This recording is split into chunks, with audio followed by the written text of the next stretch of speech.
Good morning to everybody out there in North Central Washington, everybody in the Wenatchee Valley, everybody out there in television land. Welcome to August. It is the first day of August, Tuesday, August 1st, 2017. This is Wake Up Wenatchee Valley. I am Dan Kuntz, your host for the next hour. Busy show for you today. August is here, and Mother Nature says, here you go. Here's some August weather. We'll talk about the incredibly warm weather forecast. No real relief inside. This is going to spill into the middle of next week is what it looks like now. We have a high pressure dome, just a big dome that's just settled right in there and is keeping everything out except the heat and the smoke. We'll talk about the smoke a little bit as well. It's already a little hazy here in downtown Wenatchee because of the fires up in British Columbia and just above Mazama. We'll talk about that when we get to the weather forecast in just a couple of minutes. Steve Hare is on assignment today, so Grant Olson will be handling your news, including the latest on the officer-involved shooting last Thursday night at the Albertsons parking lot in Wenatchee, the latest news on that, including an updated timeline, which was released by the Wenatchee Police Department in a press release yesterday afternoon. We'll walk you through that as well. Lots of sports to get to. The Wenatchee Apple Sox are in first place, and they didn't even have to play a game. The Mariners continue to play pretty good baseball. We'll also talk about all the major deals that happened during the trade deadline yesterday. Also, we have Today in History. We have birthdays. We have the obscure holiday of the day. We have a brand new product to talk about from our friends at Weinstein Beverage. And in the second half hour of the show, your friend and mine, Jerry Anderson, will be dropping by from the Chelan County Officials Association. It's that time of the year again as we've transitioned from July to August. Training camps are getting together. Seahawks are in camp. Cougars and Huskies are all getting ready for an upcoming football season. High schools will be getting going in a couple of weeks, and they need officials. They need officials. Jerry Anderson will talk about that. He's going to recruit you. Trust me on that. So get ready to get pitched, but it's well worth it. Jerry Anderson in the second half of the show. All right, let's get you going here on this Tuesday. Let's take you around North Central Washington and the Wenatchee Valley with our Valley View cameras. You'll see it's a bit hazy out there. That, of course, is the cross camera. Much warmer than normal temperatures. Yesterday's high, by the way, 96. Now, the record high for today is 107. We're not going to get to 107, but it's going to be plenty warm. Triple digits all the rest of the week. That is smoke. Wildfire smoke will become more prominent as we get deeper and deeper into the week. Again, fires in British Columbia, also in Montana. We have a graphic to show for you in just a couple of minutes. Let's take you up to Two Rivers and check out beautiful Lake Wenatchee. Beautiful day up there. Always about 10 degrees cooler up at Lake Wenatchee. In fact, the lake itself would probably be very refreshing to hop in about 3 or 4 o'clock this afternoon. Beautiful Lake Wenatchee, gorgeous area up there. To Orondo Rock, let's take a look at the mighty Columbia. This is that one view of the Columbia River. Of course, we have the water backed up from Rocky Ridge Dam where it looks like it's a lake and not a river. But trust me, that's the Columbia and it's flowing.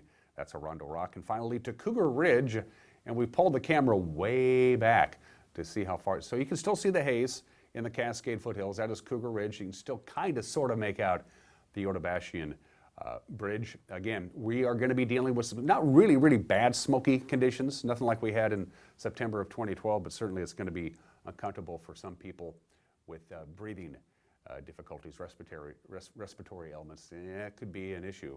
In fact, let's go ahead and do that weather forecast from the National Weather Service. You're going to see lots of sunshine and lots of triple digits. Again, not only is it a strong high pressure ridge, it's getting stronger and stronger, and that means the lid is on. It's trapped. There's no place for the smoke to go. So there are your high temperatures. None of these are record highs. None of them are record highs, with the exception of Friday. Friday, we could kiss a record high. Again, today's record high for August 1st is 107. It's going to be hot, but we're not going to get that hot. But triple digits across the board. Look at the overnight lows, mid-70s.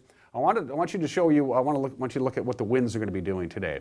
This is pretty critical. You'll see that circled area around Omak, and you can see the direction of the winds. That's one of the things that is fueling and funneling the smoke down to our area. Again, there are significant wildfires in the British Columbia area and a wildfire about 18 miles to the north of Mazama. So that little yellow area that's circled, which includes little old Wenatchee town, that means, well, what you see right there.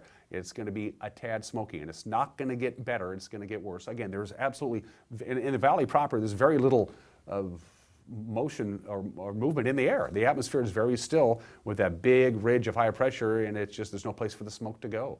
No place for the smoke to go. So today and tomorrow especially, you're going to be finding the smoke's going to be a little on the thick side, and there again are your high temperatures. Triple digits across the board. No record highs, but pretty darn close. It's just going to be plain warm, and there's no real relief in the evening hours. Normally in the evening hours, if you don't have air conditioning, you can open up the doors and windows and cool the house down a little bit. I feel really sorry for folks who don't have air conditioning this time of the year. And this forecast is through the middle of next week. Just a heads up on that. No real relief in sight. 5.5 minutes after the hour, as I mentioned at the top of the hour, Steve Hare is on assignment. He'll be back tomorrow, so handling your news duties, here's Grant Olson. Thank you, Dan, and good morning. An independent investigation continues into last Thursday night's police shooting in Wenatchee. Police identified the 31-year-old Matthew Folden as the man who was killed in that shooting. Police say the name of the police officer is being withheld until a later date. The officer has been placed on administrative leave pending the investigation. It's being conducted by a multi-jurisdictional team headed up by the Chelan County Sheriff's Department. There are more questions than answers at this early stage of the investigation. Police allege Folden was armed with a knife and was shot after confronting the responding officer. Police also report a knife was recovered as evidence from that scene. Officers responded to a report of a man armed with a knife and screaming last night just after 10 o'clock, about 10:06 actually. Upon arrival, first officer found the man still armed with a knife in the parking lot. It was confrontational, and ended up being, the result was the suspect was shot shortly thereafter. The suspect ultimately passed at Central Washington Hospital after being transported by ambulance. And now you can see very little behind us of the crime scene team that was here about an hour ago. But the Washington State Patrol Crime Scene Response Team came and collected evidence and documented the scene for our North Central Washington Special Investigations Unit. And at this point, we are just working through the process of the case. There are conflicting witness reports of what happened. Some claim the man was carrying a pocket knife that was folded closed and was shot unprovoked. Cell phone videos shared by witnesses on Facebook appear to show the man lying on the ground at the store's entrance after the shooting. Friends have described Folden as a friendly and quiet man. He is survived by his girlfriend and 2 children. A vigil was planned for yesterday, but the Folden family asked that it be postponed until a later date. Meanwhile, authorities ask that you contact the Chelan County Sheriff's Department with any information that might help the investigation. Chelan County Sheriff Brian Burnett says tonight's National Night Out event will go on as planned, but he says organizers are planning for possible demonstrations prompted by last Thursday's fatal police shooting in Wenatchee. There has been a little bit of concern as far as National Night Out. We're just hoping that people will allow that event to move forward as it's planned to be. Especially, it's really meant for families and children to come together and be able to connect with law enforcement and emergency services for that specific day. National Night Out is an annual event that promotes involvement in crime prevention activities, police community partnerships, and neighborhood associations. It starts at 6 p.m. tonight at Centennial Park and includes free entertainment, kids' games, and food. The deadline is today to return your vote-by-mail ballots to the auditor's office for the primary election. Contested races in Chelan, Douglas, Grant, and Okanagan counties will be whittled down to the top 2 vote-getters for the November general election. Contested seats on the Wenatchee, Eniat, Chelan City Councils are also being voted on, as well as the Lake Chelan Community Hospital Governing Board. In Chelan County, voters will also decide the fate of 2 tax levy issues for Chelan County Fire District 1 in Wenatchee and District 3 in Leavenworth. In Douglas County, voters will choose the top 2 candidates for an at-large position on the Eastmont School Board. Also, incumbent East Wenatchee Water District Commissioner Mike McCourt faces a challenge from John Stirk and Nick Warner. Ballots must be postmarked by today, and they can either be mailed or submitted in person at the auditor's office or dropped off at a ballot collection box. A new grocery store opens this month on South Wenatchee Avenue. Cash and Carry Smart Food Service is moving into the old Staples office supply building on Ferry Street. Ryan Whedon with Cash and Carry Smart Food Service says the Wenatchee area was a desirable location for a new store for many reasons. You know, when we look at new store sites, we kind of look to see what kind of competition is in the area and whether or not there's enough supply for the demand in the area. And that's one of the things that really draws us to Wenatchee is we feel it's kind of an underserved market, so to speak. And there isn't a lot of our normal competition. A lot of the delivery services to businesses and that kind of thing come from a long ways away, so they tend to get even more expensive. And so we feel that we can really provide provide a low cost while still maintaining a very high level of quality that we're kind of known for. You know, we're really excited to be opening in Wenatchee. We've been out talking to the business customers for a while, and the feedback's been very, very good. So we're really looking forward to this opening, and we really expect good things out of Wenatchee. We're excited about the area. Cash and Carry will also feature what it calls Click and Carry, where a customer can send in a shopping list of less than $250 by 5 p.m. and then pick up their groceries the next day by 6 a.m. The Portland, Oregon-based company is a wholesale food distributor and food service warehouse that's been operating for 60 years with over 60 stores around the western United States. For more on these stories and other news from around North Central Washington, you can find us on Facebook or our website at ncwlife.com. And remember, if you see news happening, we'd like to hear from you. You can send us an email at news@ncwlife.com or give us a call at 888-NCWL. That's 888-6295. Dan, back to you. Thank you, Grant. We appreciate it. Before we move on to sports on this Tuesday morning, one more update on the officer-involved shooting at the Albertsons parking lot on Thursday night. Yesterday afternoon, late afternoon, early evening, the Wenatchee Police Department issued a timeline of the events as they unfolded. This is all from a call from dispatchers from Rivercom, and you can see on your screen there. The radio call for shots fired went out at 10:09 in the evening last Thursday. Rivercom dispatchers toned out fire and aid in the same minute, with units reporting that they were en route at both 10:10 and 10:11 p.m. Officers on the scene rendered first aid for gunshot wounds while awaiting for arrival of aid units. CPR was not performed by the officers as the suspect had a pulse at the time. The first firefighter was on the scene at 10:12 p.m. The first fire engine arrived at 10:13 p.m. The first ambulance arrived at 10:15 p.m. The suspect was transported to Central Washington Hospital at 10:20.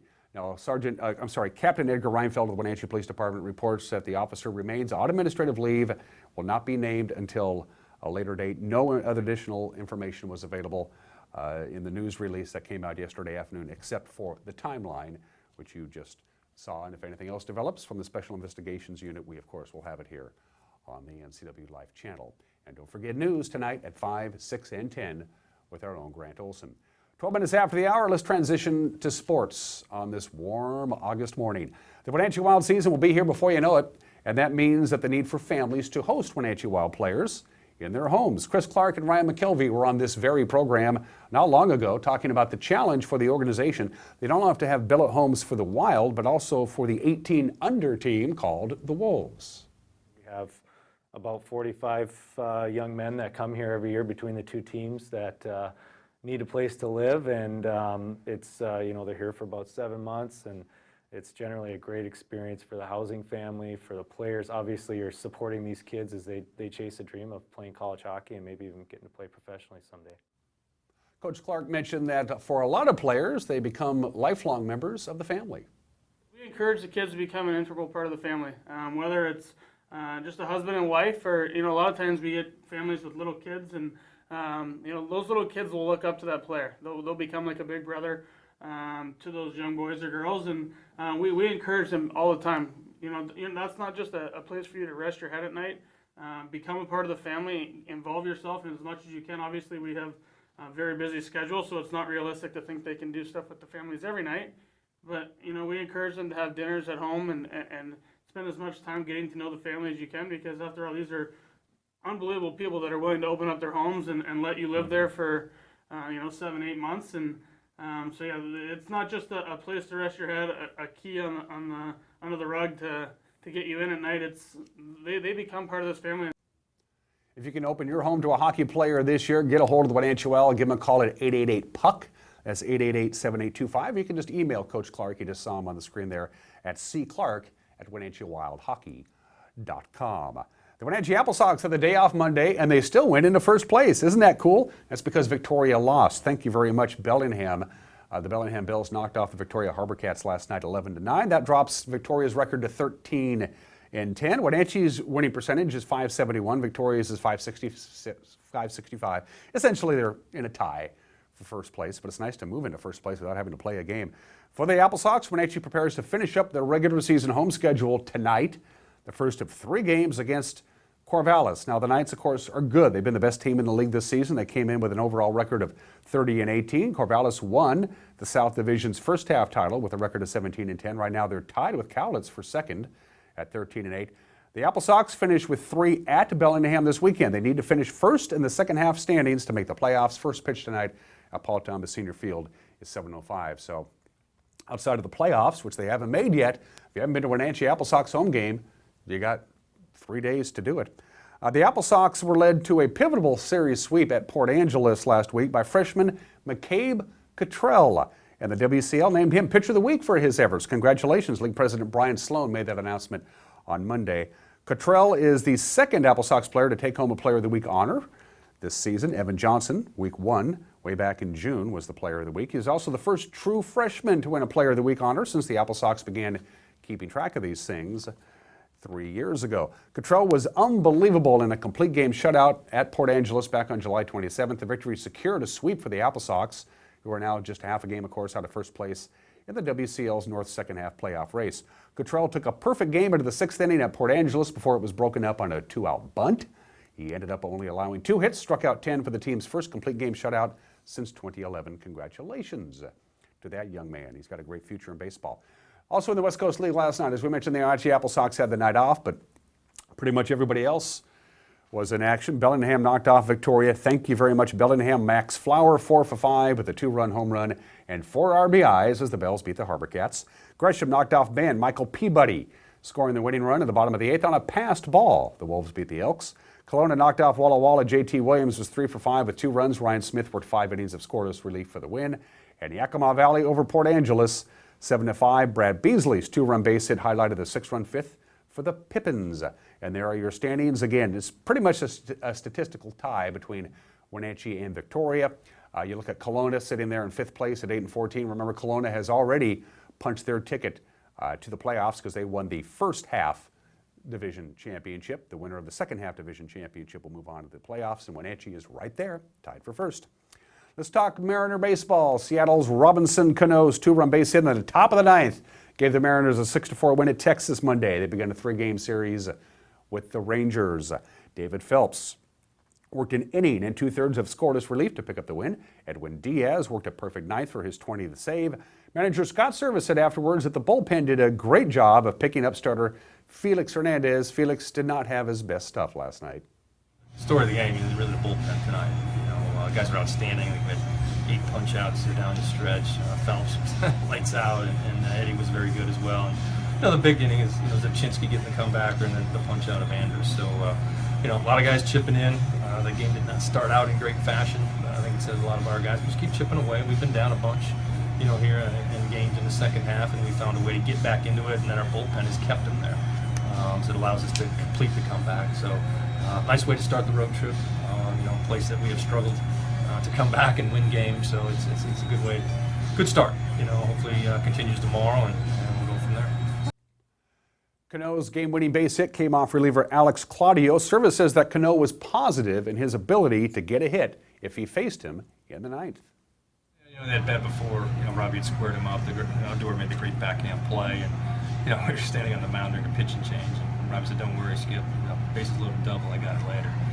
There's a couple guys on it when bases loaded, but Robbie felt, he was feeling pretty good at the plate tonight. Although Claudio has been very tough on us, especially our left-handed hitters. So big at bat.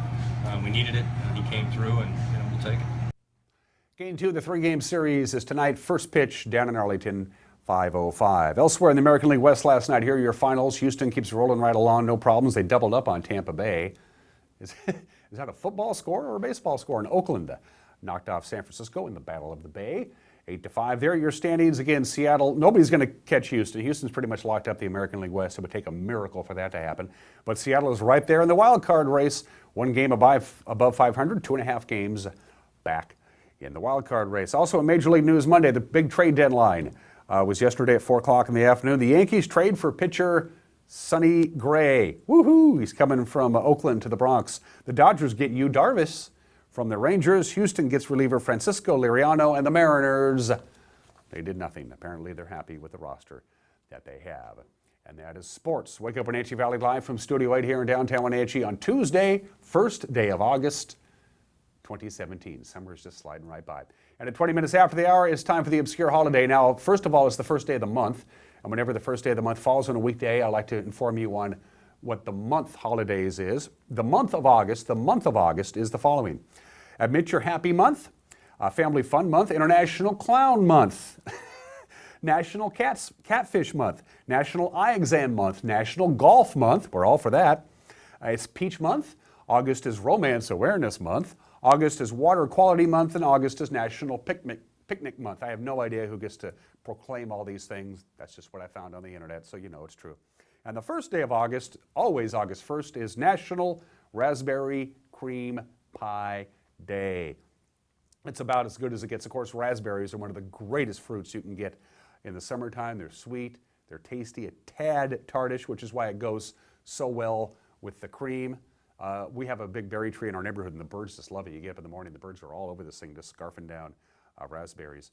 Make a raspberry cream pie. It's one of the easiest pies you can make from scratch, but even one that you buy pre-made at the store is always pretty good. It's a great summertime treat. National Raspberry Cream Pie Day. All of a sudden, I want a raspberry cream pie. Got a hankering for one. 22 minutes after the hour, let's do Today in History. It is the first day of August. August 1st, 1876, 141 years ago, Colorado was admitted to the Union as the 38th state. It's known as the Centennial State because it joined the Union exactly 100 years after America's birthday. That is the state seal of Colorado. The motto of Colorado is Latin. That's the state flag. Isn't that a cool state flag? It's one of my favorite state flags. I like that. The motto of Colorado is Nil sin the mean, which is Latin for nothing without providence. I don't know what that means. Here's a big surprise. The state song, Rocky Mountain High, of course, by John Denver. Colorado is the only U.S. state that lies entirely above 1,000 feet in elevation. In fact, the lowest point in Colorado is 3,317 feet. That's the lowest point in Colorado. Colorado, the great centennial state, the Rocky Mountain State. Happy birthday, Colorado, 141 years in the Union. 81 years ago today, August 1st, 1936, the Games of the 11th Olympiad opened officially in Berlin with a ceremony, of course, presided over by Adolf Hitler. The Nazis were not in power when Germany was awarded the Games of the 11th Olympiad. That was happened in 1932. But by, of course, the time for the Games to take place in August of 1936, the Nazis were firmly in control. The Games of the 11th Olympiad opened on this date 81 years ago. I'm a big fan of the Olympics, even Olympics that had a history like that. Exactly a few years later, 73 years ago, August 1st, 1944, I just read a book about this. It was absolutely fascinating. The Warsaw Uprising began when the Nazi German occupation, of course, the Warsaw ghettos, they were trapped in. They had weapons that were smuggled in, and for 63 days, the prisoners of the Warsaw ghetto fought back against the Nazis. It didn't end well. They ended up burning down most of Warsaw. It's a remarkable story. You need to do more homework on it. It's an incredible story. The Warsaw Uprising began against German occupation in the Warsaw Ghetto on this date, August 1st, 1944. They held on for 63 days before the inevitable happened.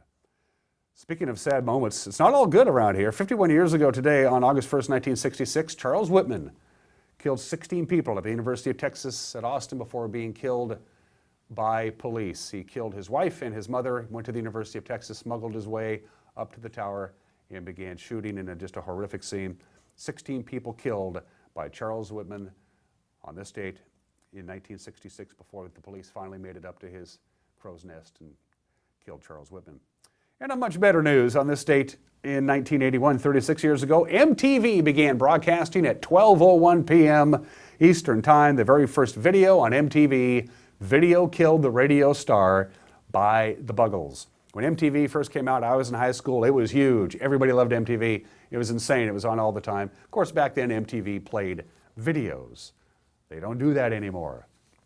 MTV was launched on this date 36 years ago. And finally, at 25 minutes after the hour, birthdays. 3 birthdays to pass along to you. William Clark, the soldier, the explorer, the politician, the 4th governor of the Missouri Territory, and of course, one half of the team of Lewis and Clark, the Corps of Discovery. William Clark was born in the state in 1770, passed away at the age of 68 in 1838. Clark County here in Washington State is named after William Clark, and of course, Clarkston, right on the Idaho-Washington border, is also named for William Clark. William Clark, one of the legendary explorers in American history, born in the state in 1770. Richard Henry Dana Jr. wrote one of my all-time favorite books as a kid. He was born on this date in 1815, passed away in 1882 at the age of 66. He was a lawyer, he was a politician, he was a member of the very famous Dana family of Boston. Back in 1834, he had the measles. It affected his eyesight. So for 2 years, Richard Henry Dana signed on as just a common sailor and sailed from Boston to San Francisco. Back then, that meant all the way around South America and back up the other side. He was gone for 2 years. He kept a journal, and then he ended up writing a book called 2 Years Before the Mast, which is one of my all-time favorite books. My dad, when I was a kid, said, "You should read this book. I think you'd like it." And I just fell in love with the book. I've read it a dozen times since then. Richard Henry Dana, very much a forgotten figure today, but if you ever have a chance to read the book 2 Years Before the Mast, you'll be glad you did. Speaking of books about sailing, Herman Melville was born on this date in 1819, passed away in poverty at the age of 72 in 1891. Of course, Moby Dick. He'll always be known as Moby Dick. In fact, Moby Dick, when it first came out, was a commercial failure. You couldn't even buy the book. When Herman Melville died in 1891, the book was out of print. Nobody even talked about it. He didn't make any money off of it, but during the 20th century, people began to discover Moby Dick. It's now considered one of the great American novels, if not the greatest American novel, considered a must-read by just about everybody. Herman Melville, the guy who wrote Moby Dick. Today would have been his birthday. Don't forget, you can celebrate birthdays with us. We'd love to hear from you.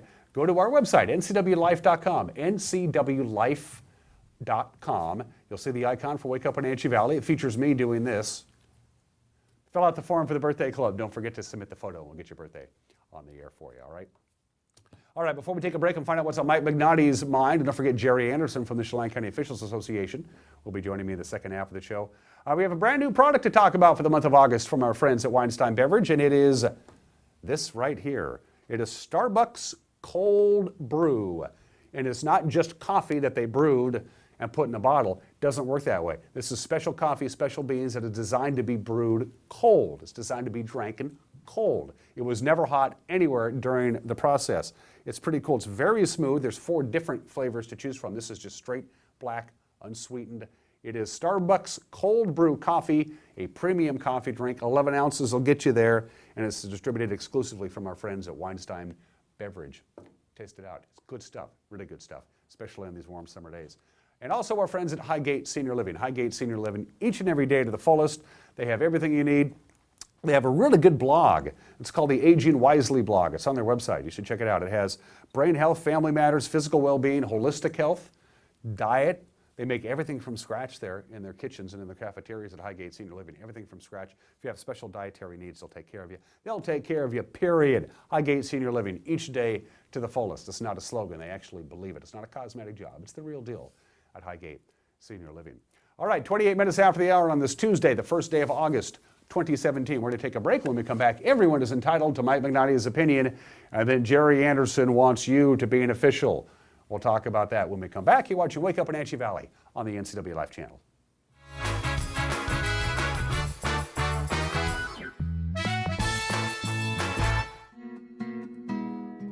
No matter what your age or ailment, when you wake up each day with a sense of purpose, life has meaning and joy. Just wait a while, it'll get in the hole somewhere. Helping you do this is our purpose. Highgate Senior Living, each day to the fullest. The best thing about my life right now is me.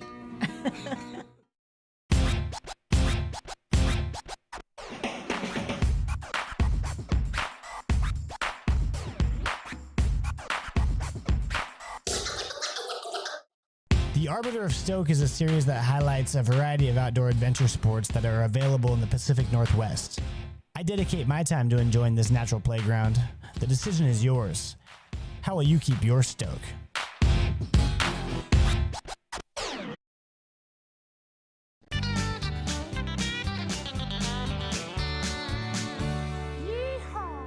Come on out to Chelan County Fair. All your friends and neighbors will be there. There'll be cows, there'll be chickens, guitar picking, there'll be plenty of food to be shared. Come on out to Chelan County Fair. Come on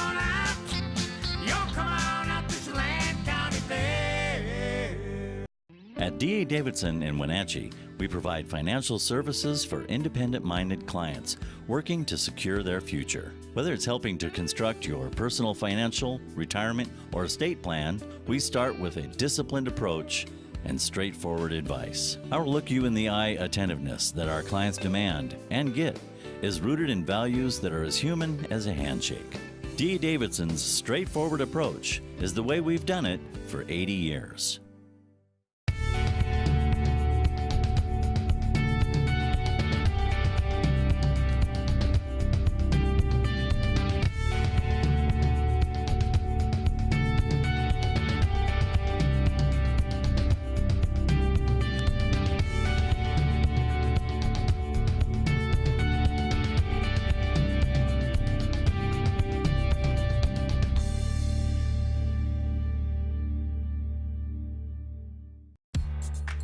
Have you ever taken the perfect photo or have a special event you thought, this should be on canvas or hanging on my wall? We do too. Take your digital photo to Jameson Art Studio in downtown Leavenworth today.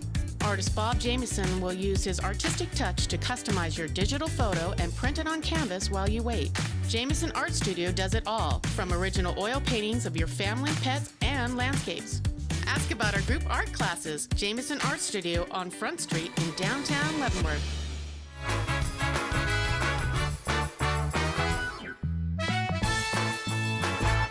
This is Mike Mad Dog Magnotti, and everybody is entitled to my opinion. Now, when I was a kid, there was a newspaper comic strip about a police detective called Dick Tracy. Do you remember him? And Tracy had this very unique item, a two-way wrist radio that he used as a walkie-talkie device. And we all thought, man, cool. Wouldn't it be great to have something like that? You know, it seemed impossible to imagine that we could just carry something around that we could use to talk to anybody. Well, of course, we have something better now, you know, cell phones. And I bring this up not just to exclaim the miracles of modern technology, but to express amazement at the incredible scientific advancement we enjoy. Not just that, but I want to ask a question. Could Dick Tracy use his two-way wrist radio to look at cute cat videos? I don't think so. Probably not, poor guy. Well, this is Mike Mad Dog Magnotti, and everybody's entitled to my opinion.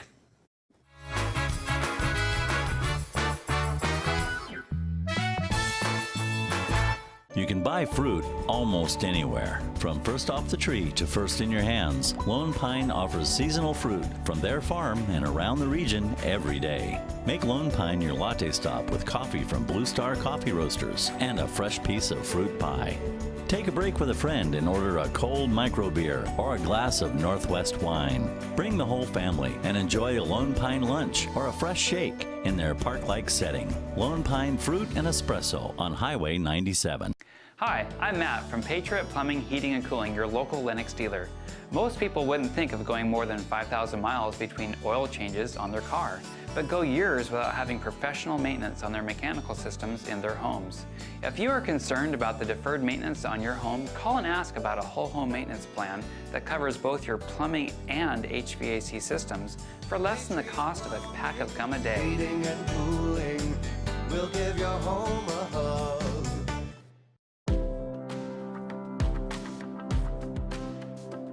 That's it. I'm going to Romaine Electric where they fix it right the first time. How can we help you? My window won't go up when I push the button. Sure, we can fix that and anything electrical in your vehicle. The diagnostics team at Romaine Electric identifies and repairs all electrical issues from farm, truck, marine, industrial, diesel, ATV, and PWC. Romaine's mechanics are here to assist you. Stop by or give them a call today, 663-8150. SkillSource specializes in assessing and guiding youth, adults, and laid-off workers who want to improve their skills. Here you can attend in-depth workshops to assess skills and interests, make career plans, and learn computer basics. Learning centers provide eligible youth and adults individualized computer-assisted basic education. Vocational training is arranged with approved providers like community colleges or on the job with businesses. Don't wait any longer. Let's get working on the future you've been dreaming about.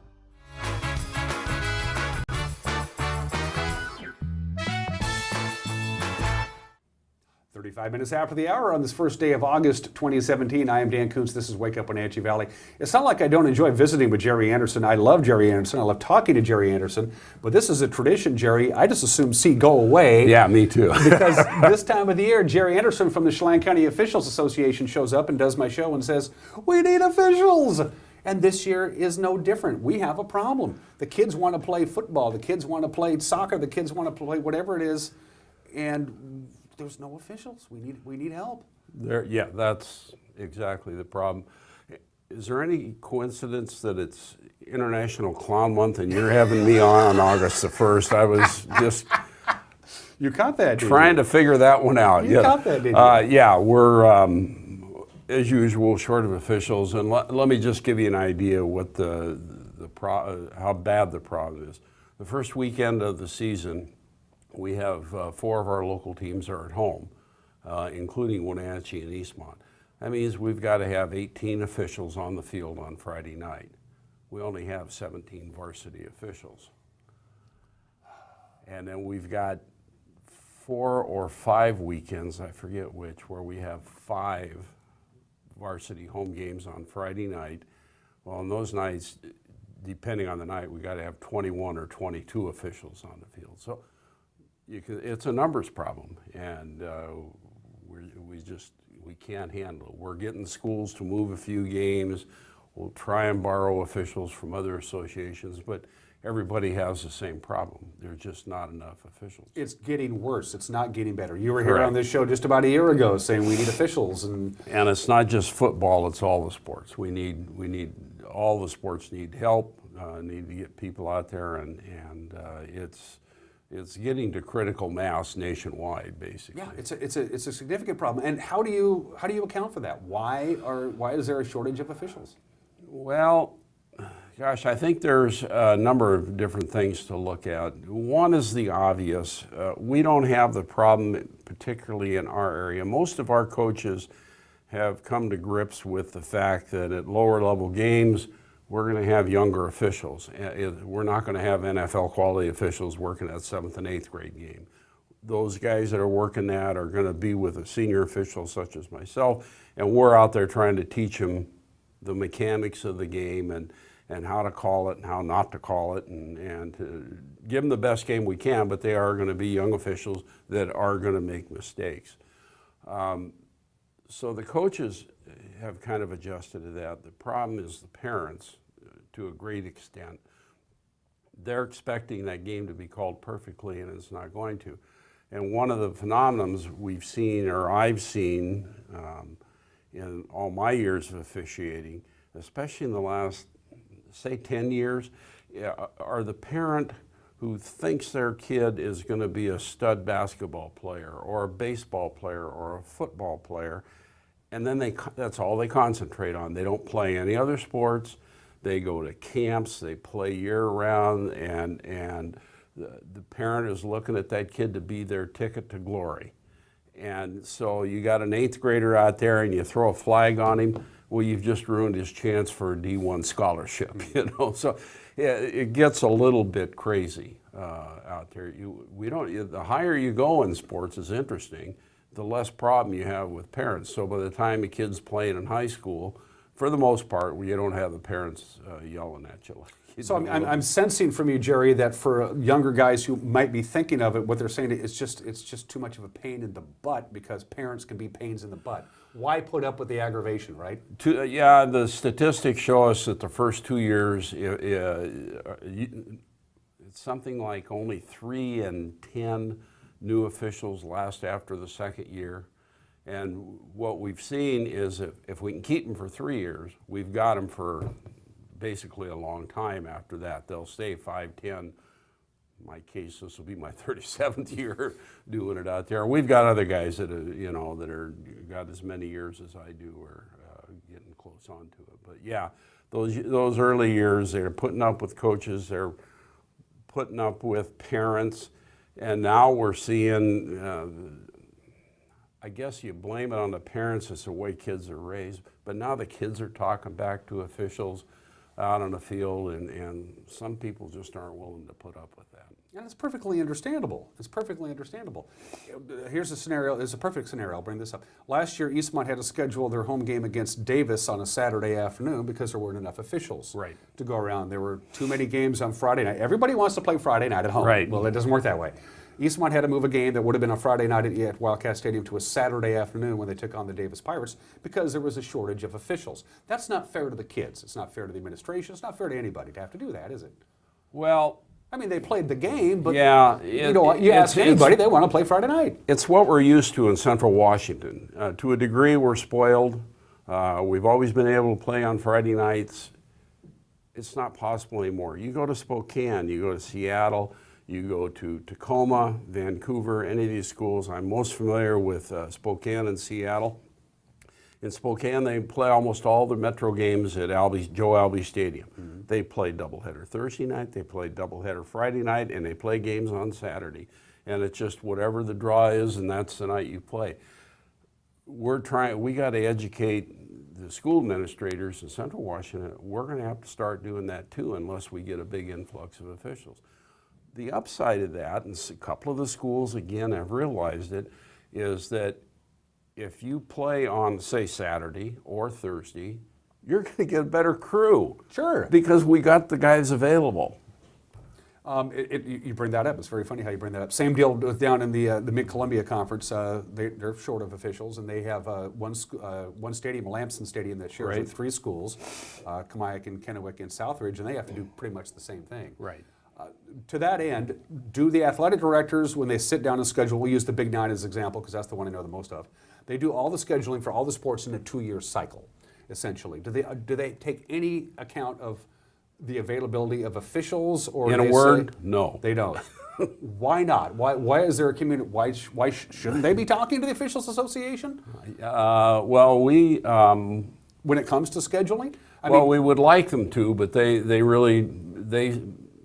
have their formula that they use to schedule games, and they get it done. Now, that being said, kudos to Wenatchee and Eastmont. 2 years ago, our board sat down with Waterman and Beeson from the ADs from the 2 local schools and said, we can't continue working doubleheaders on Fridays, which folks may be aware that the C squad, the freshman team, plays Friday. If they're at home, they play Friday afternoon at 3 o'clock, and then at 7 o'clock is the varsity game. Well, because we're short of officials, you got 4 of the 5 guys off that varsity crew that started at 3 o'clock working the freshman game. So you're trying to give those kids a good game, but yet you're trying to get done by 5 o'clock or 5:30 at the latest, so you can go in, catch your breath, get a drink of water, get a bite to eat, maybe do that, and then still have time to do your pregame before the varsity game starts. Well, usually you end up hurrying that 4th quarter trying to get the game done. That isn't fair to the freshmen.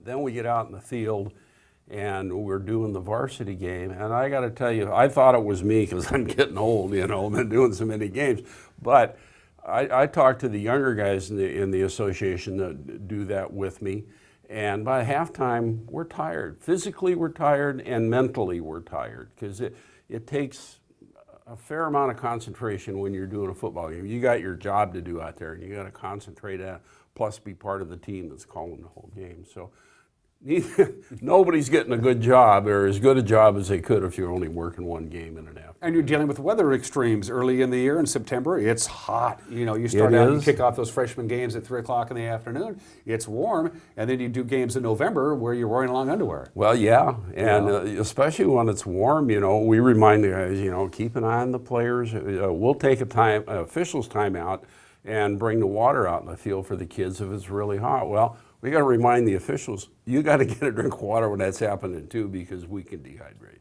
So you're working with Russ Waterman and Jim Beeson, and they've taken that into consideration.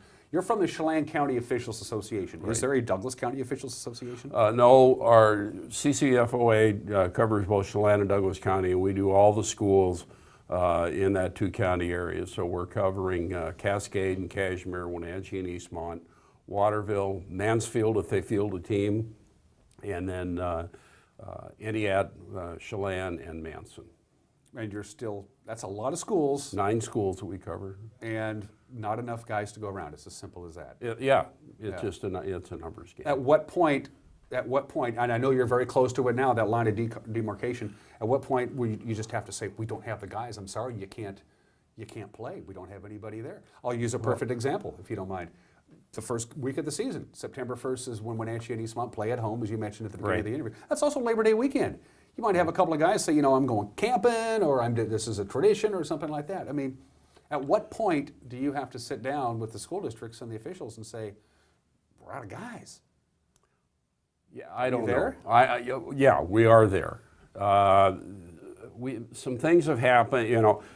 Believe it or not, the Apple Bowl has been a godsend, because now Wenatchee 7th and 8th graders are playing doubleheaders up there. So we can send one crew up there on a Wednesday or Thursday afternoon, and they can work doubleheader. And those doubleheaders are easier to work because they only play 8-minute quarters, and so makes it it just doesn't last as long.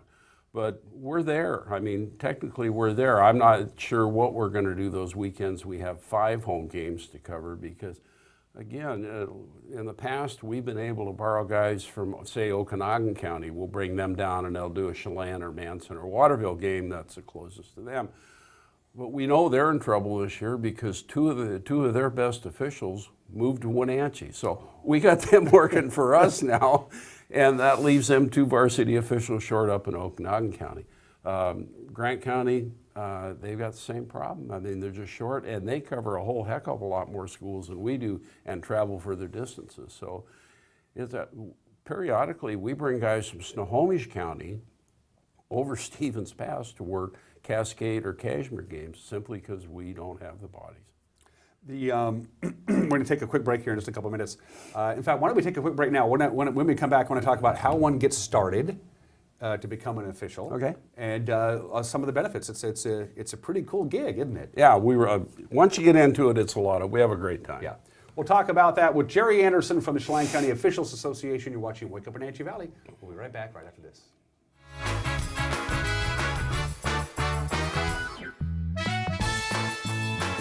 At Town Chrysler Jeep Dodge Ram, we are motivated to sell you your next vehicle.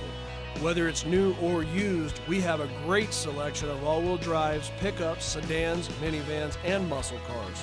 With huge rebates and incentives on new and competitive pricing on used, there is no need to go out of town to buy. So here's to a great 2017 here at Town Chrysler Jeep Dodge Ram.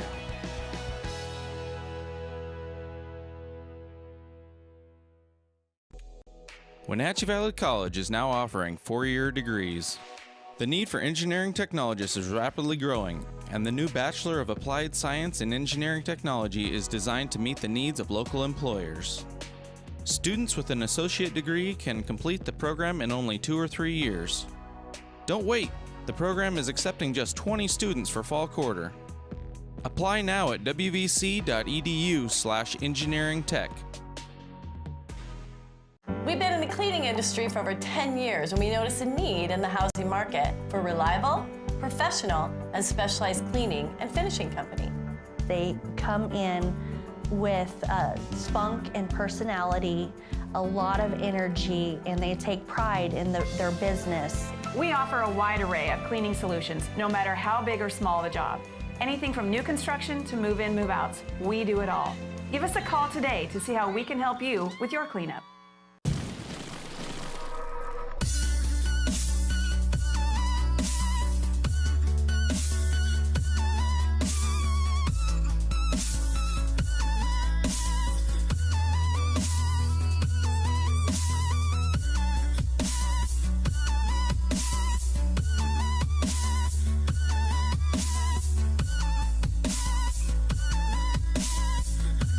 It's just high school. Come join us.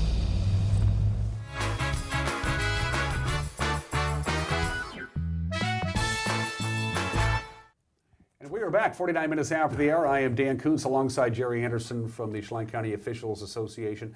I'm assuming out there's somebody who's watching this show and say, you're getting ready to play, say, just a 7th grade game, 7th grade football game, and you're short one official. Why can't you just, this guy looks like he's in reasonable shape and he knows the game. Can he come out and officiate the game? There's a reason why you just can't grab parents out of the stands to help you out, right? It all gets down to liability. In our litigious society, you just can't throw anybody out there. You have to be a registered official with one of the local associations, ours, for example. We have a course of study you have to go through. There's a test that has to be passed.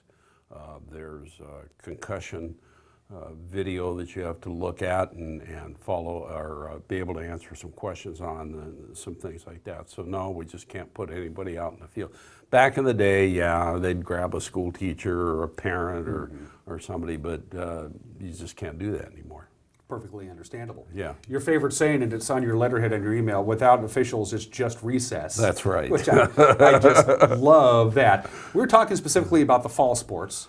The three major fall sports are, of course, are football, girls soccer, which I don't believe really has much of an officiating shortage. Is there one for women's girls soccer? You know, I don't have contact with that many soccer officials, so I don't know. I'm just assuming that they're as hurting as bad as the rest of us But are. of course, football requires the most amount of officials. Right, you got to have a pretty good sized crew. A typical crew for a 4A, 1H, or Eastmont Friday night game consists of how many officials? 5. 5. So. And that's what we like to put 5 on Cascade and Cashmere and Chelan games also when we have the bodies available. Right now you don't have the bodies. For the most part, no, we don't have the bodies. Outside of this TV show, how else are you out recruiting? I'm thinking maybe the college would be a good place. Maybe a 20 or 21-year-old is looking for some extra pocket cash. You know, I don't know. You'd think. Yeah. But we've had very little luck up there. We've listed with their employment service at the college. We've talked to the athletic director. Problem in the athletic department, the baseball coach and the basketball coach don't want their players out on a football field worried that they might get hurt. And I guess to a certain degree you can't blame coach for that. So that has not been, our best has just been one-on-one conversation. You run into somebody and the conversation somehow comes up, and that's how we do most of our recruiting. Hopefully you and I are lighting a fire, and there are a couple of people out there. I'm in, Jerry. What do I do? Walk me through the process. Yeah, it's pretty simple. You can give me a call, by the way, at 670-2800, and we'll get the information we need. We start meeting a week from today, actually. People don't understand. You think we just walk out in the field. We have 4 or 5 meetings, basically classroom setups, before the season starts. So we start meeting next Tuesday, and we meet every Tuesday during the week. And at 6 o'clock in the evening, we have what we call our rookie meeting. All of our first, second, and third year officials come in, and we go over the basics. We study the basic rules that we think they need to know their first or second year. We tell all officials, if you can learn Rule 2 your first year and have that down pat, you're going to know all you need to know about football. Rule 2 happens to be definition of terms. So if you understand all that, you really have the basics done. And then in these meetings, we also talk what we call mechanics. Where are you supposed to be on the field? What is your responsibility?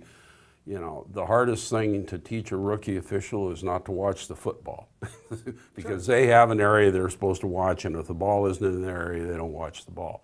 So that's what we do. And then at 7 o'clock, the veteran officials show up, and basically we do the same thing again, only it's probably different subject matter. We try to take all the important rules, you know, passing, the kicking game, blocking, sportsmanship, that stuff in each of the meetings. We discuss the rule, what the penalties and the enforcements are, and we talk about the mechanics of it. And we use a lot of videos. There's this modern age, we can download a lot of videos that we use to demonstrate different activities on the field, and they become a big help. So that's the basics. And the junior highs, I think we're 2 weeks into the season, so the new officials will have 5, 6 meetings, classroom sessions under their belt before they're assigned to their first 7th, 8th grade football game. And once they get out on that, the chances are you're going to have a rookie and a second or third year guy and an old guy like me out there trying to herd all the cats around. get it all done. But you're always going to have a senior official on the field helping you, coaching you up, and keeping it going. What's the out-of-pocket expense? You have to buy your own stripes and whistles? And Yeah, things like yeah. that? It's there's what we call a rookie package. Get you the whistle and the flags and the pants and a shirt, hat, and all the stuff that you need. It runs about $135. And if that's going to cause a financial hardship, the association will fund it to you. We'll just take it out of your paycheck at the end of the season. And then you got to go buy a pair of black shoes of some kind to wear on the field. You mentioned the magic word, paycheck. what do you get paid? I know, obviously, working the bigger schools, the Well, 4A games, we're you get going to more be really wealthy this year. Okay. We got a $2 a game raise Ooh, on the varsity congratulations. level, so we're up to I believe it's $60 a game now for varsity games. Okay. And, Is that across classifications or? Yes. Okay. Yeah. Yeah. You don't get more for Wenatchee Okay. than you do for Entiat or something like that. Right. We get paid the same. And the JV games, lower division games are in the $40 range. You're not going to get rich doing this. I don't think. I mean, it's nice at the end of the season. Depending on how many games you've had time to work, you make anywhere from $1,000 to $1,500 or $1,800. It's kind of nice to get that in November, just before Christmas, you know, and have that to spend on Christmas. But I think it's important to know that, again, officials don't make that much money. Let's just take, for example, the worst case scenario, which would be a game in Manson. So you got a 7 o'clock start in Manson. So you need to be at the field at 5:30, which means you got to leave Wenatchee about 4:30 in the afternoon. So you're up there, you got 4:30, 5:30, 6:30. Game starts at 7, you're 7:30, 8:30, you're 9:30, you're 6 hours almost up there. And then you got to drive home, and you make $60. Yeah. You can do the math. We're not making minimum wage, you know. No, you're not anywhere close. And it isn't even that much better if you're in town. You're just saving, 45 minutes of drive time. Sure. But so you're not going to go out there. Most of us, I think you'll find, do it for 2 reasons. We love the sport, and we still want to be part of it. And the other is that we have, or actually 3 reasons. The second would be the kids. We enjoy the kids, and we think we owe it to the kids. And the third is that a lot of us firmly believe that team sports is an integral part of an education of young people. And if they can have a positive experience in team sports, they're going to be better citizens, they're going to be better workers when they actually have to join the rest of us in the workaday society. There may be a fourth, and dare I may say it, Jerry, it also keeps you in shape. You're out there exercising. Well, there is that part, that's, I'm headed down to the gym yet today, too, so. Yeah, I suppose you have to get ready for the upcoming season. Yeah, if you aren't doing anything else all year, you got to start a little early and get the legs going and the lungs going. How are you graded as an official? Is it strictly seniority, or can you say, hey, I've been keeping an eye on this guy. This guy's good. He has real potential. How does one work their way into the hierarchy of that? Well, basically there's 2 ways. We do, at the end of the season, we rate ourselves. We rate the other officials in our association as to how they're doing. And there's some other criteria that attending the meetings and not turning in assignments and things of that nature. But the senior officials and the guys that are on the executive board, we have 3 people on the board, plus our assigning secretary. That's the person that assigns individuals to those games, has to make those hard decisions. We sit and we talk pretty much constantly during the season, but the board has already had a couple of sit-downs with our assigner, and we'll say, okay, we got this guy, and this guy that we think are really showing some promise. We want to get them into as many JV and freshman games in the first couple of weeks, and if they continue to show that promise, then by the 3rd week of the season, we think they ought to be bumped up to a varsity level game. And that's kind of how it works. Especially in a small association, we see a lot of these guys on a regular basis, so we know that they're coming along. And what helps with that, again, being a small association, is that I got a couple of guys that I'm mentoring in my position, so I can say, okay, this season you need to work on this and help them along that way. Without officials, it's just recess. Jerry, for coming on the show. Here's a sleeve of golf balls for you. I'm going down playing the official golf tournament this weekend. There's a sleeve of golf balls for you. I'll probably lose all three of them. Well, that's okay. They're paid for. Don't worry about it. Jerry Anderson. For more information, just go to our Facebook page, and we'll let you know how you get in touch with Jerry and become an official. All right, it's the right thing to do. We'll see you tomorrow. Take care. Bye-bye.